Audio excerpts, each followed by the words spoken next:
Queridos irmãos, queremos saudar a todos com a paz do Senhor Jesus nessa noite, com muita alegria recebê-los. Queremos também cumprimentar aqueles que nos acompanham através da transmissão do nosso culto. E quero convidá-los a abrir a palavra de Deus no livro de Gênesis, capítulo 24, do verso 54 a 67. O encontro de Isaac e Rebeca. Gênesis 24, de 54 a 67. Diz assim a palavra de Deus. Depois comeram e beberam, ele e os homens que estavam com ele, e passaram a noite. De madrugada, quando se levantaram, o servo disse: permitam que eu volte ao meu senhor. Mas o irmão e a mãe da moça disseram: deixe que ela fique conosco mais uns dias, pelo menos 10, depois poderá ir. Ele, porém, lhes disse: não me detenham, pois o Senhor me tem levado a bom termo na jornada. Deixem que eu volte ao meu senhor. Disseram: vamos chamar a moça para ver o que ela diz. Chamaram, pois, Rebeca e perguntaram: você quer ir com esse homem? Ela respondeu: sim, quero. Então deixaram que Rebeca, a irmã deles, partisse, junto com a sua ama, com o servo de Abraão e os homens que estavam com ele. Abençoaram Rebeca e lhe disseram: que você, nossa irmã, seja mãe de milhares e que a sua descendência tome posse das cidades dos seus inimigos. Então Rebeca se levantou com as suas servas e, montando os camelos, seguiram o homem. O servo de Abraão tomou Rebeca e partiu. Ora, Isaque veio de Beer-Lai-Roi, porque morava na terra do Neguebe. Ao cair da tarde, Isaque saiu para meditar no campo. Erguendo os olhos, viu, e eis que vinham camelos. Também Rebeca levantou os olhos, e vendo Isaque, desceu do camelo, e perguntou ao servo: quem é aquele homem que vem pelo campo ao nosso encontro? O servo respondeu: é o meu senhor. E então ela pegou o véu e se cobriu. O servo contou a Isaque todas as coisas que havia feito. Isaque a conduziu até a tenda de Sara, mãe dele. Ele tomou Rebeca e esta se tornou a mulher dele. Ele a amou e assim Isaque foi consolado depois da morte de sua mãe. Até aqui, queridos, a leitura da palavra de Deus. Oremos mais uma vez. Ó Deus, nós pedimos iluminação para compreender Teu propósito com esse relato tão bonito e que encanta o nosso coração. Nós pedimos que o Senhor nos mostre seus propósitos e que o Senhor nos diga de que maneira nós podemos aplicar o que aprendemos aqui ao nosso coração. Nós queremos orar, Senhor Deus, pelo Teu povo aqui no Brasil. Oramos, ó Deus, pela igreja perseguida. Nós pedimos em especial que Tu abençoe a nossa igreja. Te damos graças pelas muitas bênçãos recebidas aqui. E pedimos que Teu Espírito Santo nos conduza essa noite. Em nome de Jesus. Amém. Queridos, nós estamos aqui diante de mais um acontecimento na vida do povo de Deus no Antigo Testamento, mostrando como Deus agia na história em cumprimento de suas promessas e da aliança que Ele havia feito com Abraão. Os irmãos recordam, na mensagem anterior, nós vimos como o servo de Abraão, segundo a orientação do seu senhor, foi até Padã-Arã com o objetivo de lá trazer uma esposa para Isaque, filho de Abraão. E nós vimos como ele chega e, pela providência de Deus, encontra Rebeca no poço, fora da cidade, se apresenta, depois de ter pedido a orientação de Deus, conhece a família de Rebeca, faz a proposta de casamento, dizendo que ele está mandado ali por Abraão, é procurador de Abraão.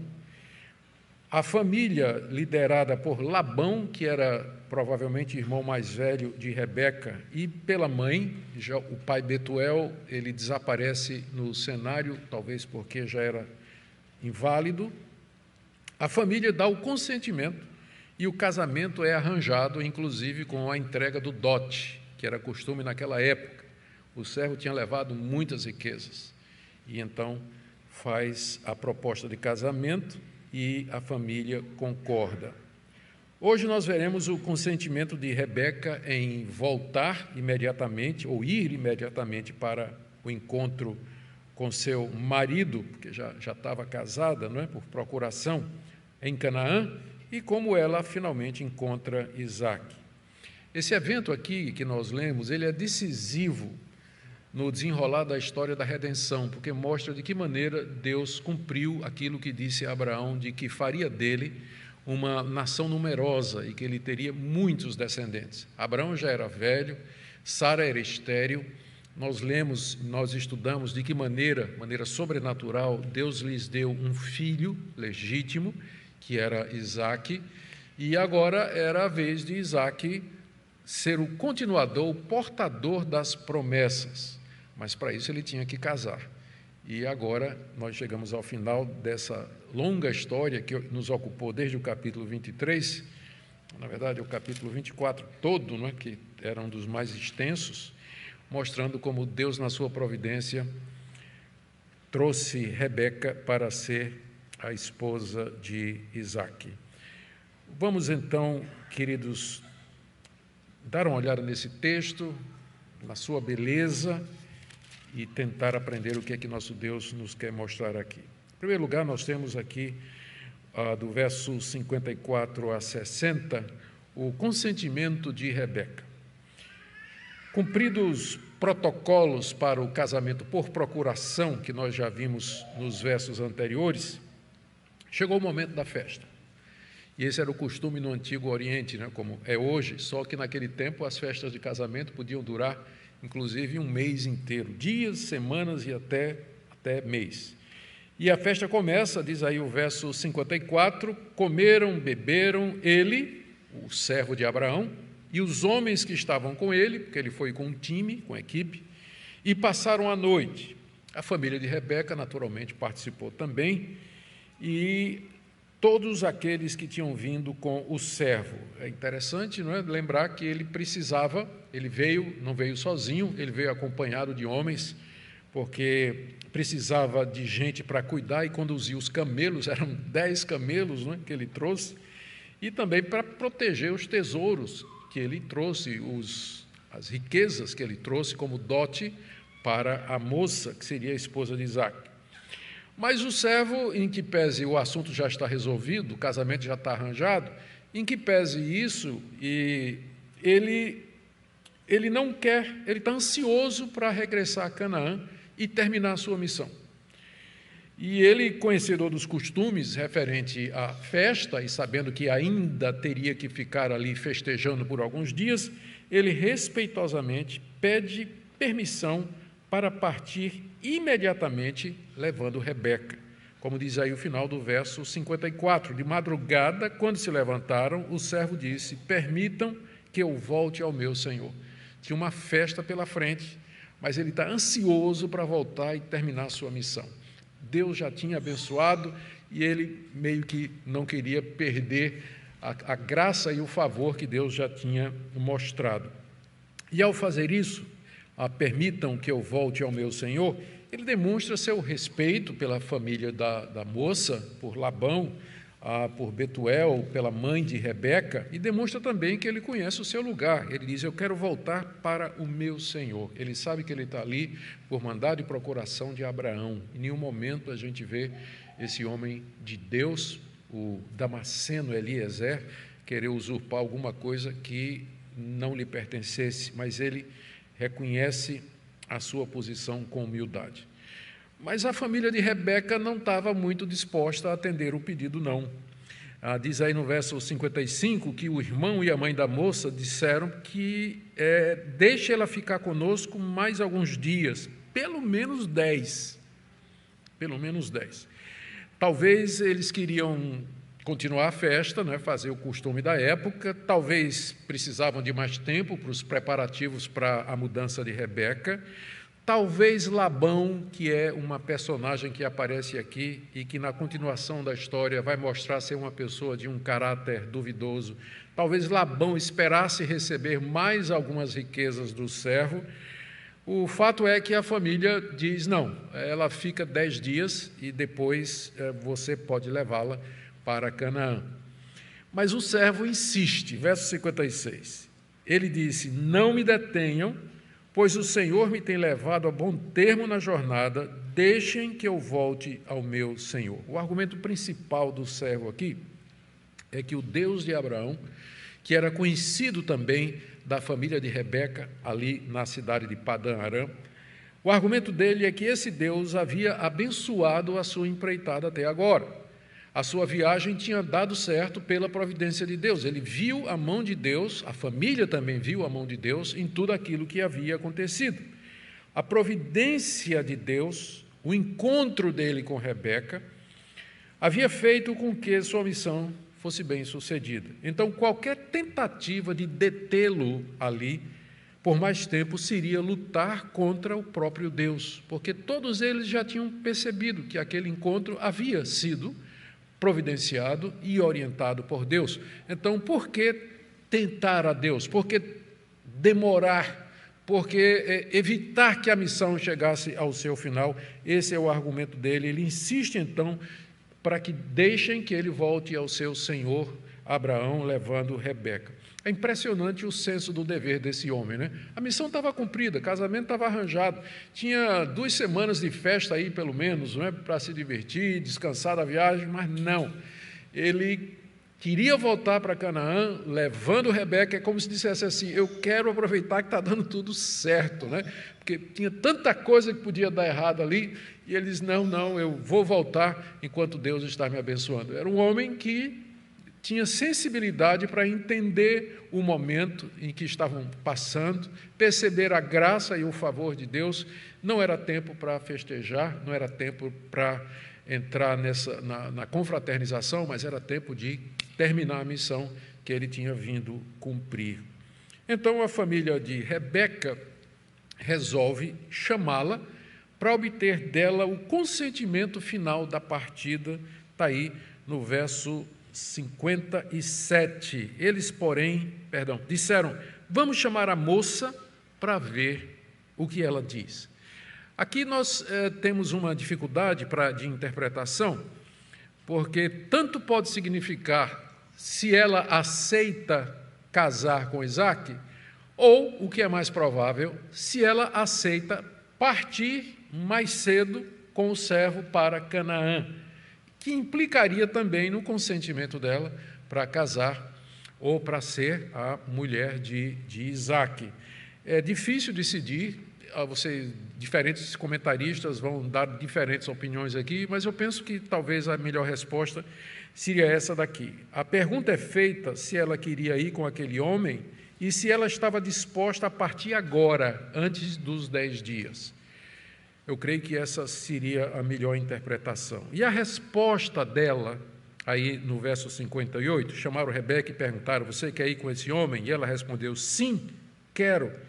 Demonstra a disposição dela de fazer a vontade de Deus, porque a vontade de Deus já tinha ficado clara para ela. Era óbvio que tudo aquilo vinha do Senhor. O encontro fortuito com o servo de Abraão na beira do poço, ela, sendo da parentela de Abraão, sendo uma moça na idade de casar, e receber uma proposta de casamento daquela, não é? Então, ela viu tudo aquilo como sendo a mão de Deus, e o sim, quero, reflete essa confiança dela, de que ela estava disposta, porque era a vontade de Deus, deixar sua família já de imediato.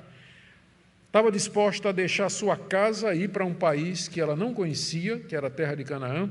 Estava disposta a ir viver com um homem que nunca tinha visto antes e com quem tinha se casado por procuração. A sua determinação lembra bem aquela de Abraão, quando Deus apareceu a ele. Veja o paralelo. Deus apareceu a Abraão quando ele morava em Ur dos Caldeus e disse: sai da tua terra e da tua parentela e vai para uma terra que eu te mostrarei, e eu vou te abençoar. Então, Rebeca segue nos passos de Abraão, chamada por Deus para deixar sua família, sua terra, e ir para Canaã, para uma terra que ela nunca conheceu, confiando plenamente nas promessas de Deus. Por isso, ela demonstra ser a esposa ideal para o patriarca Isaque. É mais uma mulher de fé que aparece na linhagem do Messias. ela vai ser uma ancestral do Senhor Jesus Cristo. Diante da resposta de Rebeca, então, a família dela consente com a partida imediata em companhia do servo de Abraão. Verso 59. Então deixaram que Rebeca, a irmã deles, partisse, junto com sua ama, com o servo de Abraão e os homens que estavam com ele.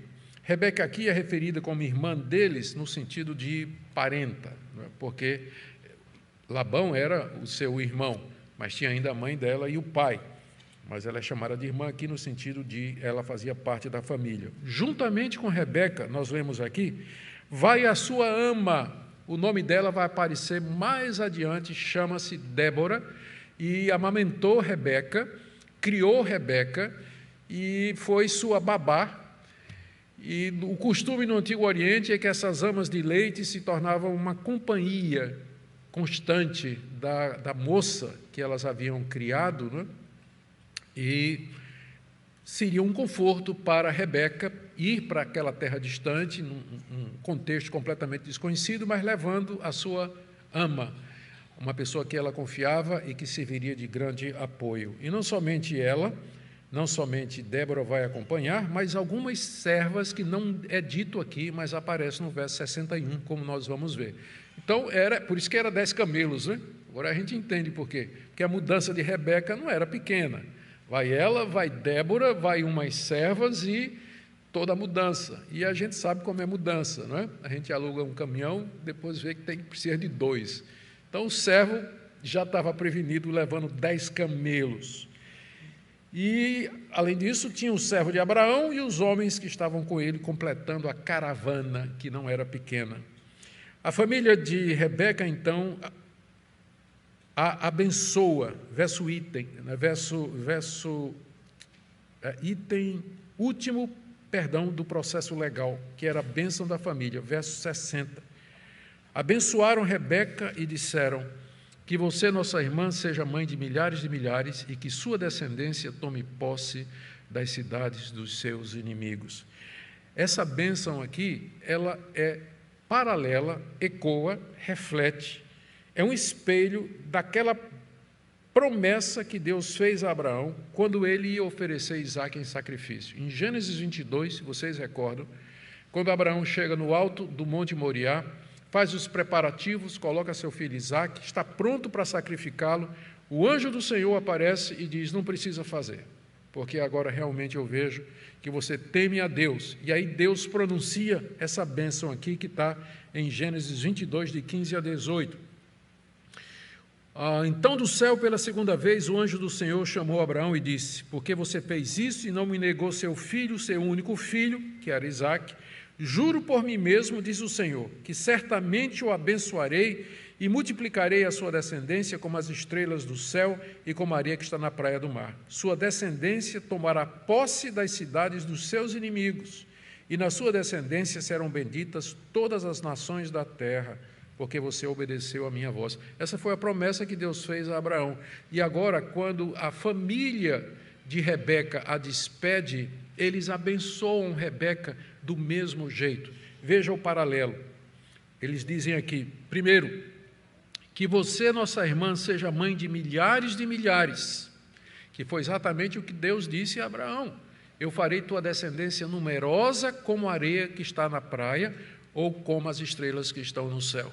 Então, seja mãe de milhares. Segunda coisa, que a sua descendência tome posse das cidades dos seus inimigos. Foi a mesma coisa que Deus disse a Abraão, que os descendentes dele seriam vitoriosos contra seus inimigos, e aqui há uma referência provável à conquista da terra de Canaã, como parte da aliança e das promessas que Deus fez. E dessa forma, Rebeca é inserida na promessa. A família deve ter ouvido do servo a história de Isaque, como o próprio Isaque foi abençoado com essa bênção aqui, que agora é passada para Rebeca também, e ela entra na linhagem do Messias, ela vai fazer parte dos ancestrais do Senhor Jesus Cristo, portadora também da promessa de Deus. Em seguida, do verso 61 a 67, Moisés nos fala agora, nos registra o tão esperado encontro dos dois, não é? Tão esperado encontro. Parece uma novela, né? Que maravilha. 61 a 67. Tudo acertado, então, está tudo pronto, proposta de casamento aceita, dote foi dado, a moça disse que quer ir, está tudo certo, mudança pronta, começa a viagem de volta, verso 61. Rebeca se levantou com as suas servas, você percebe então que não era só Débora, né? Tinha outras. Rebeca se levantou com suas servas e, montando os camelos, seguiram o homem. O servo de Abraão tomou Rebeca e partiu. Rebeca, sua ama, as servas ocupam uma parte dos camelos, os demais ocupados por Eliezer e seus homens, e após 2 semanas de viagem, que era o tempo que demorava de Padã-Arã até Hebrom, a caravana chega em Canaã e se aproxima da residência de Abraão, lá em Hebrom, nos carvalhais de Manre, onde Abraão estava morando.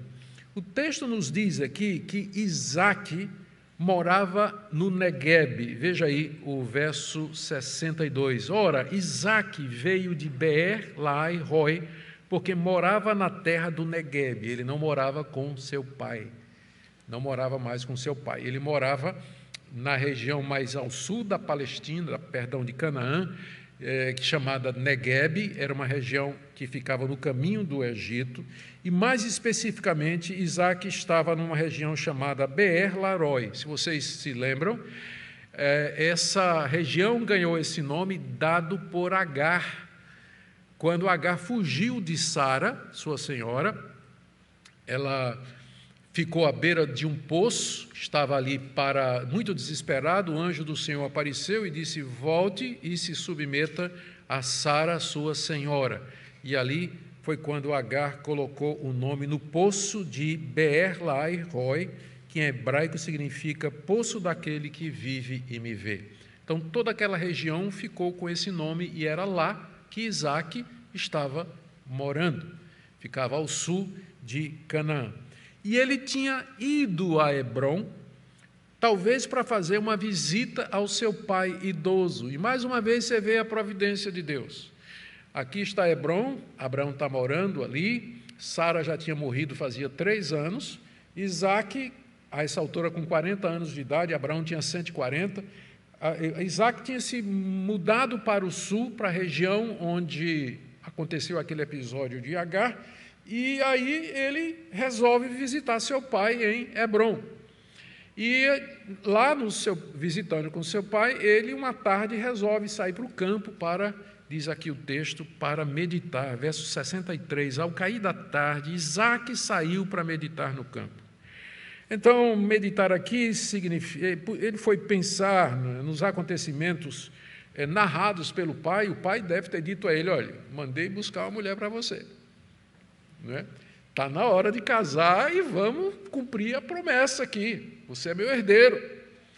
Então, ele deve ter contado a Isaque, naturalmente, todos os procedimentos. E Isaque, então, conhecedor de Deus e das promessas de Deus, sabendo que ele era o herdeiro, ele talvez estivesse se perguntando o que é que tinha acontecido, se o servo tinha sido bem sucedido, se a viagem teria dado certo, se ele voltaria com a esposa, sim ou não.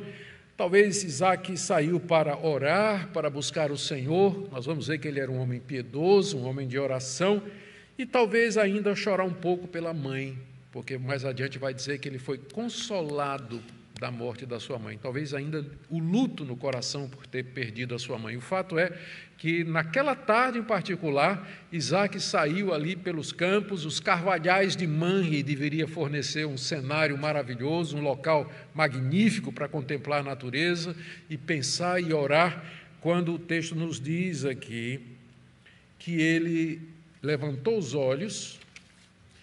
E aqui que os dois vão se ver pela primeira vez, não é? Note só a beleza de como Moisés escreve.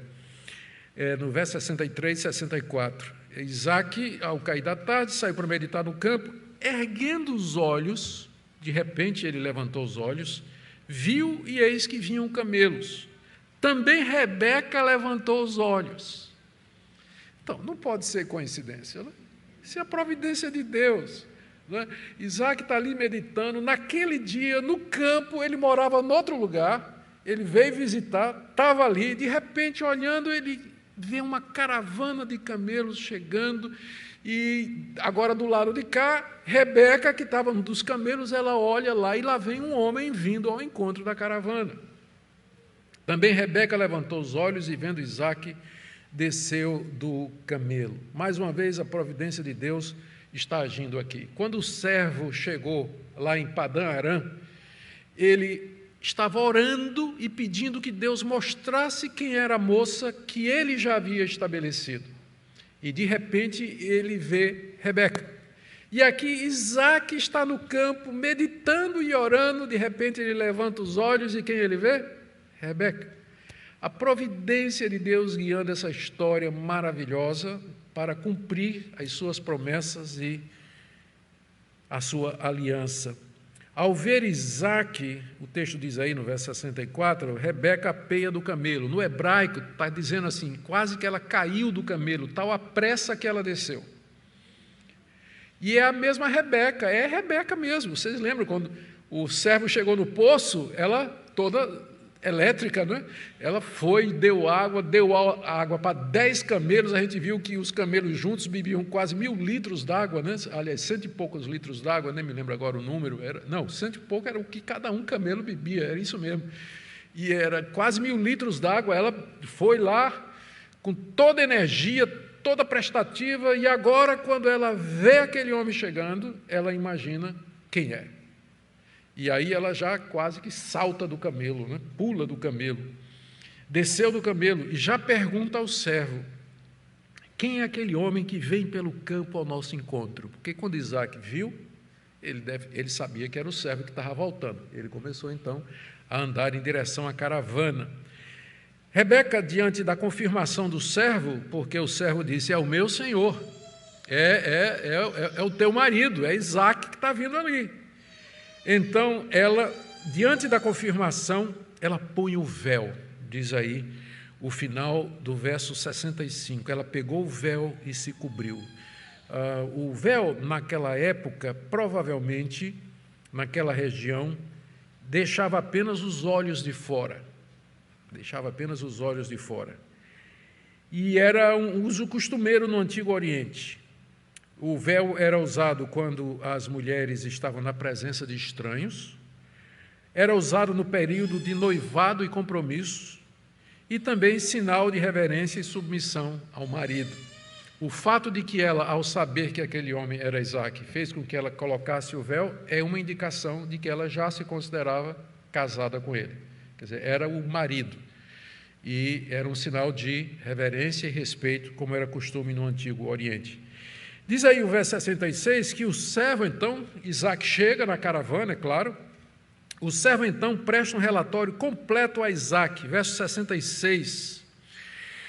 O servo contou a Isaque todas as coisas que tinham feito, relatório completo, a viagem até Padã Arã, seu pedido de orientação ao Senhor para encontrar a moça, o encontro da moça no poço, descobrir que ela era da parentela de Abraão, a entrega dos primeiros presentes, que eram uma argola para o nariz e pulseiras para a mão, a proposta de casamento que ele faz aos pais da moça, a entrega do dote, a festa e o consentimento de Rebeca para vir imediatamente. E, acima de tudo, como a providência de Deus fez com que aquela viagem desse certo em tudo. Em outras palavras, ela apresenta Rebeca ao seu legítimo marido e apresenta Isaque a Rebeca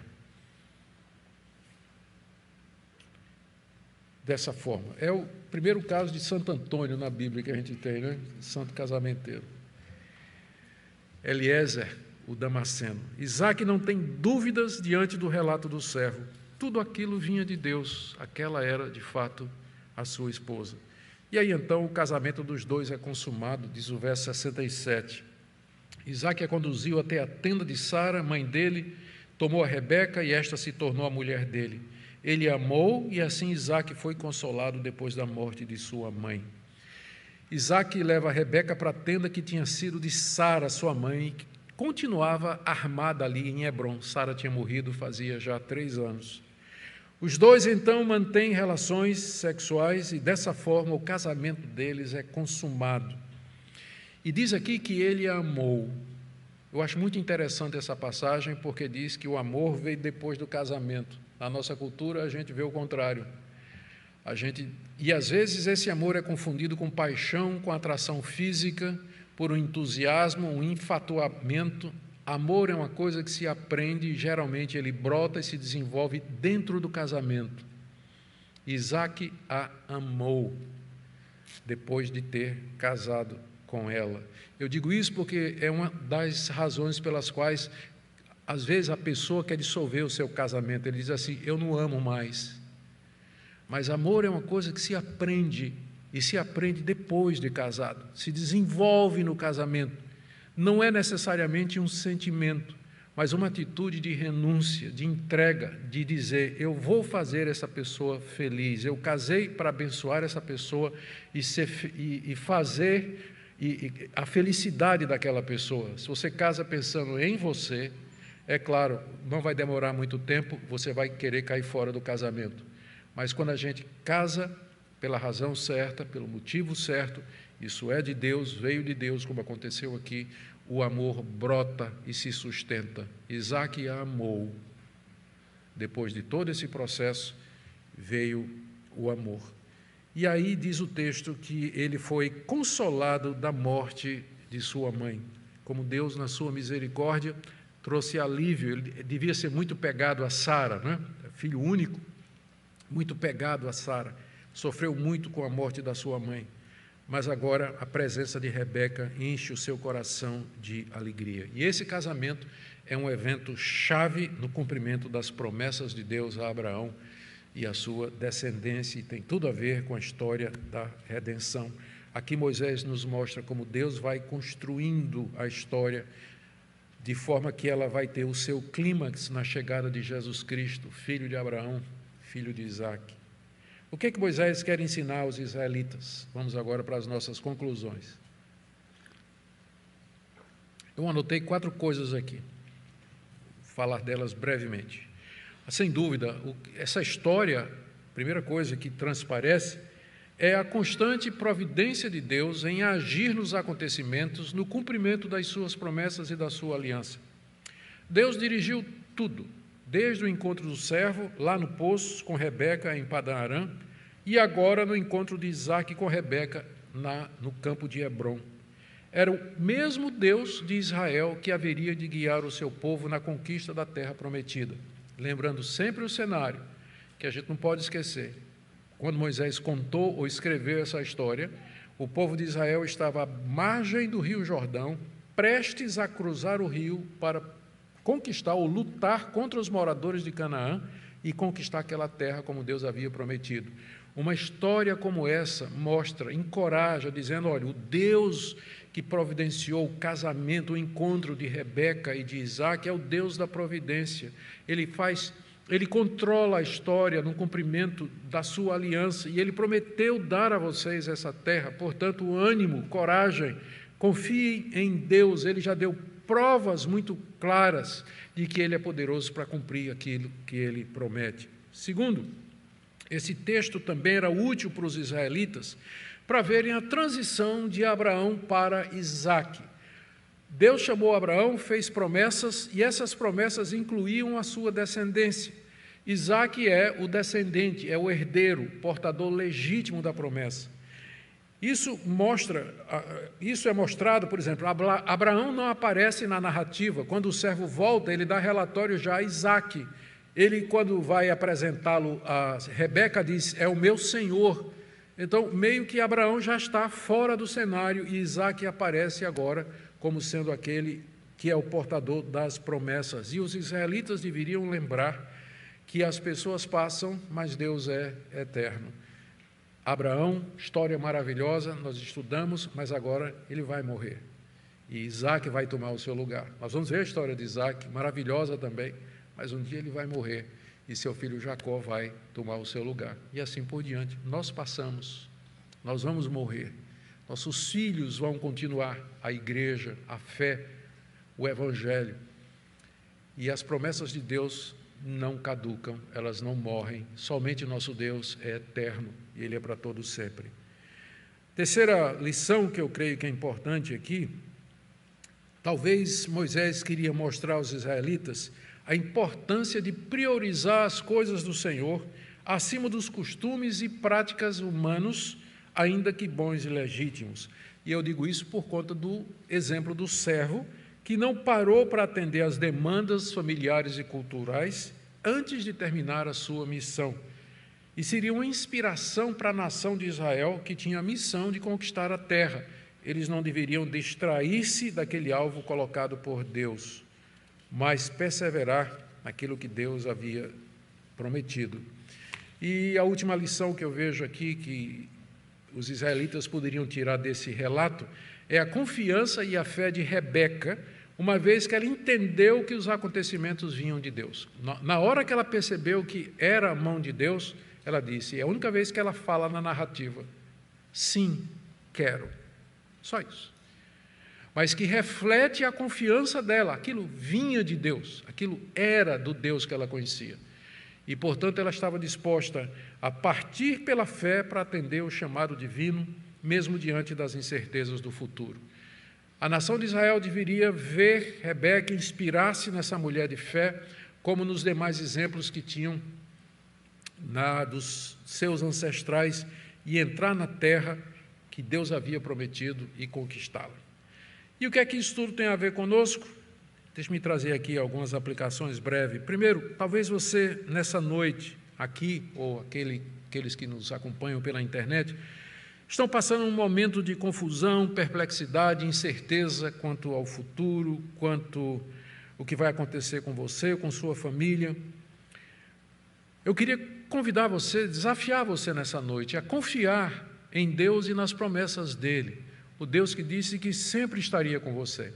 O Deus que disse que não deixaria você ser tentado mais do que você pode suportar. O Deus que disse que todas as coisas cooperam para o seu bem.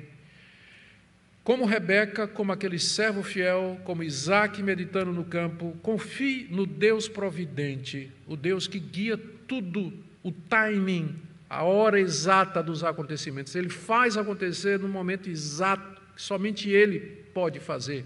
Não há coincidências para nós. Mas um Deus que guia tudo em todas as coisas para o bem do seu povo.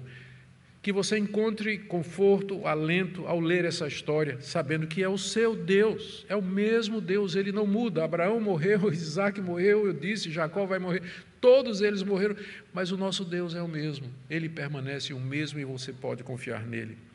Talvez você esteja desmotivado, demais envolvido com as atividades legítimas dessa vida, sem tempo para Deus. Lembra do servo de Abraão, busque primeiro o reino de Deus e as demais coisas serão acrescentadas. Não perca o foco que é viver para a glória de Deus. Às vezes nós nos envolvemos demais, trabalho é legítimo, família é legítimo, amizades são legítimas, muitas coisas que nós fazemos, aliás, as coisas que fazemos são legítimas, fazem parte da nossa atividade humana, mas às vezes elas são um empecilho para a consumação da vontade de Deus. Elas viram pequenos ídolos no nosso coração.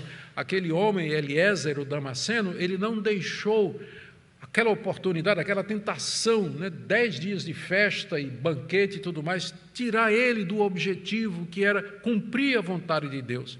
E às vezes o dia passa e você não orou. 2 dias passam, você não teve tempo de ler sua Bíblia, não teve tempo de buscar a Deus, de gastar um tempo de comunhão com Deus, cuidar da sua vida espiritual, e depois pergunta por que as coisas dão errado. Depois você não entende por que está assim, angustiado, preocupado, aflito. Porque o foco é esse, busque primeiro o reino de Deus, e as demais coisas serão acrescentadas. Uma palavrinha também para os que querem casar e constituir família. Que bênção, né? Deve ter, eu quase que peço, levanta a mão quem quer, mas não vou fazer isso não. Mas eu sei que tem muita gente, né? É o normal, as pessoas querem casar e constituir família. Então, eu diria para você que esse texto nos ensine é que você busque alguém da família da fé. Busque uma pessoa que creia como você no mesmo Deus. E faça tudo isso em oração. e na dependência de Deus. O servo que orava, Isaque que meditava, uma Rebeca que confiava. Então, é claro, nós vamos ver mais adiante que o casamento deles teve problemas, como todos têm.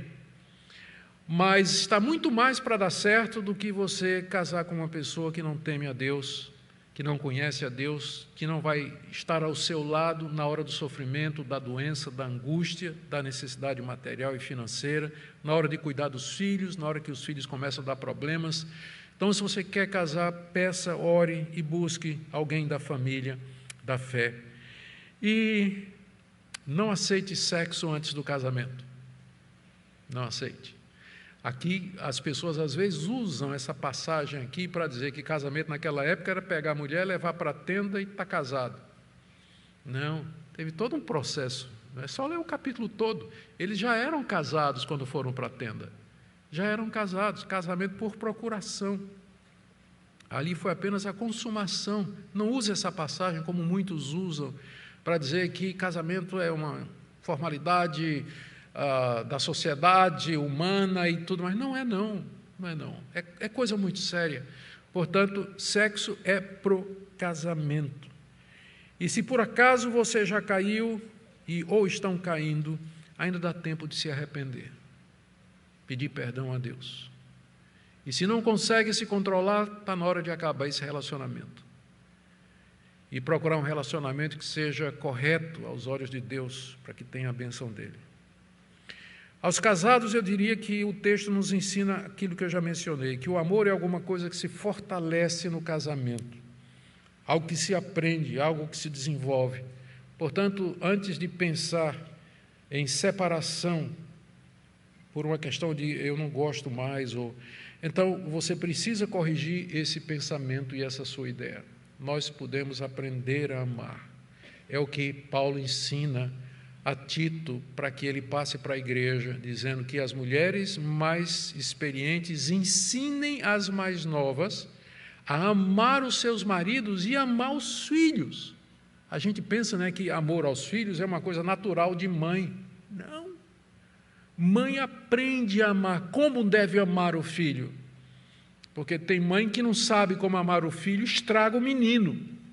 Estraga o menino. Eu fui fazer compras ontem, no supermercado, morri de vergonha. Uma família crente, porque eles me conheceram, né? Falaram comigo, me saudaram e tal, e tinha um menininho, acho que tinha o quê? Uns 10 anos, mas porque ele não queria um brinquedo lá e o pai disse que não, ele quase derruba o supermercado, gritando, berrando e tudo, e menino, faz isso não, olha, eu te dou outra coisa, quando chegar em casa você vai ganhar alguma coisa, não quero, quase que derruba o supermercado. Eu não sei o que faria, mas se tivesse um banheiro próximo, eu ia levar o menino lá e sublinhar a necessidade dele me obedecer em público, né? Que vergonha, né? Que vergonha. Não sabe, não é? Criança que se não ganha o que quer, faz esse tipo de escândalo. Então, é uma coisa que se aprende a amar os filhos, a amar o marido, a amar a esposa. E eu não posso deixar de trazer uma palavra aos solteiros. Embora essa história seja uma linda história de romance e amor que termina em casamento, contudo, ela não é padrão para todos os filhos de Deus. Nem todos vão casar. Eu me refiro a rapazes e me refiro a moças. Embora seja o normal, o costumeiro, entretanto, nós devemos estar conscientes de que existe a possibilidade muito clara na Bíblia de que Deus chame jovens para viver uma vida de solteiro. E é que a gente chama de celibato. Se você põe a sua esperança de ser feliz no casamento, está tudo errado. Se você acha assim, que você só vai ser feliz se você achar alguém com quem casar e constituir família, seu pensamento está equivocado. Deus pode lhe dar isso, mas pode ser que Ele não dê. E você pode ser perfeitamente feliz e satisfeito em encontrar propósito na vida, ainda que solteiro. E quando eu falo solteiro, é solteiro e puro. Não é solteiro e ficando aqui, ficando ali com o namorado, não. É uma vida de celibato mesmo para a glória de Deus. E nós temos muitos exemplos na história e na Bíblia de pessoas assim também. Então, essa é uma história bonita, mas ela não é normativa. Ela descreve a graça de Deus no cumprimento da sua providência, no cumprimento das promessas de Deus. Mas ela não quer dizer que, se você orar e se você esperar, Deus vai lhe dar um marido ou Deus vai lhe dar uma esposa. Ele pode dar e pode não dar. Se der ou não der, seu alvo é servir a Deus e amar a Deus em qualquer que seja a situação que Ele colocar você na vida. Amém?